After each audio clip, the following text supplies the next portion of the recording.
Right, let's try and do this again before it starts raining, like it did last time.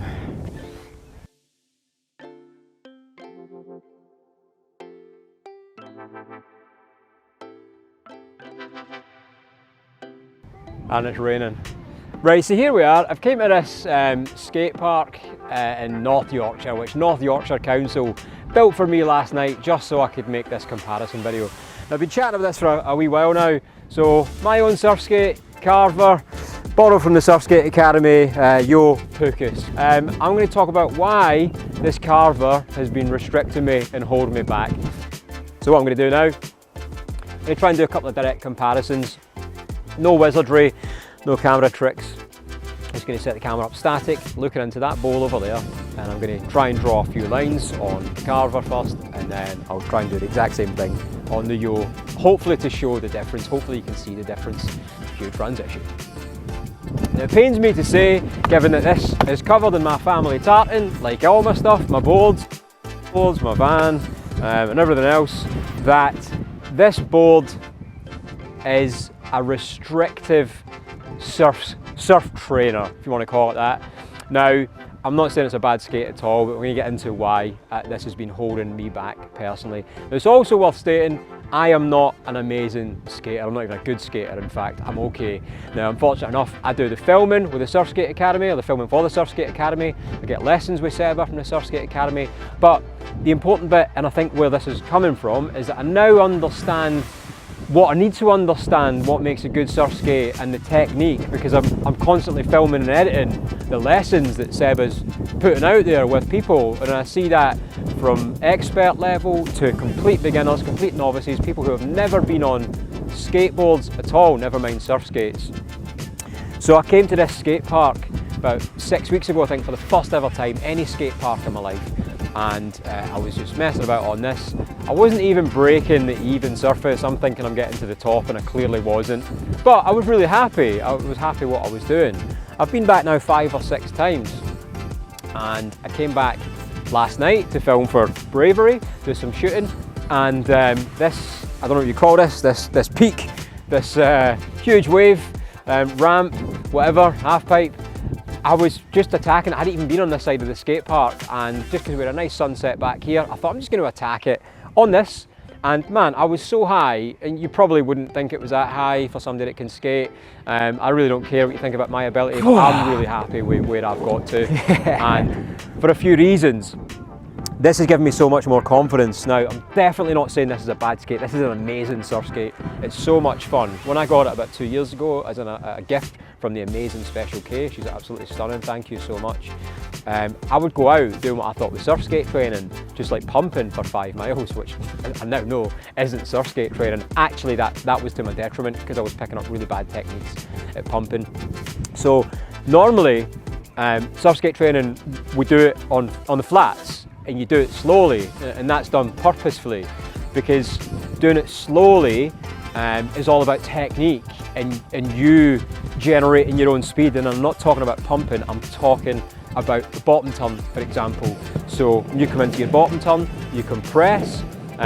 Extending is what gives you the speed. When you extend, you generate power through the tail, through the wheels on a surf skate, obviously through the tail on a surfboard, through the fins. And when you extend, that gives you the speed. When you compress, that's what allows you to carry the speed forward and not just lose it, something I've always been guilty of when I'm surfing. So in the flats, slowly, I've been able to train that, and that has actually been the one exercise that's allowed me to progress in surfing more than anything, because it's allowed me to get down the line. It's made me read waves better, because I can now get to the next section.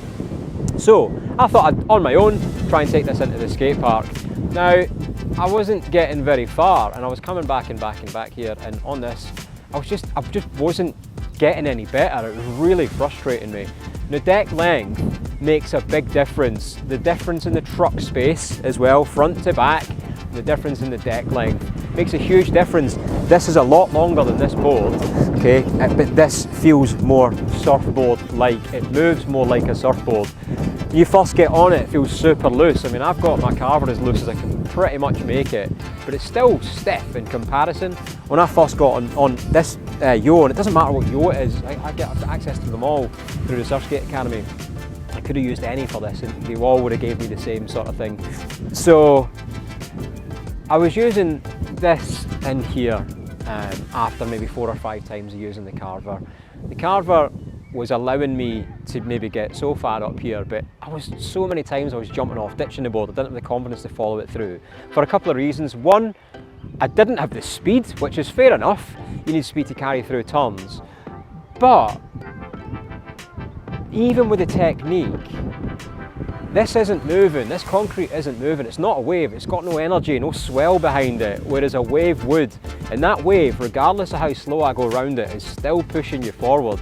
So the theory for me is that I should still be able to carry through the turn to a level of degree, of course.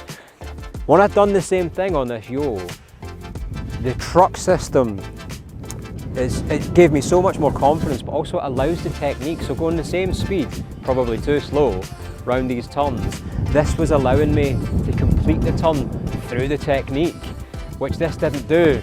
The knock-on effect to that is the fact it's given me so much more confidence in this board. Now, like I say, this isn't a bad surfskate at all, it's a great surfskate, I love it. But this has actually held me back. This has restricted me moving forward and progressing my surfskate. So much so that last night when I came here, I don't know how high I was, but I was hitting this pretty high on this. And even now, I wouldn't have the nuts to do it on this. I just wouldn't, it's too short, and I don't have the confidence that I can turn it.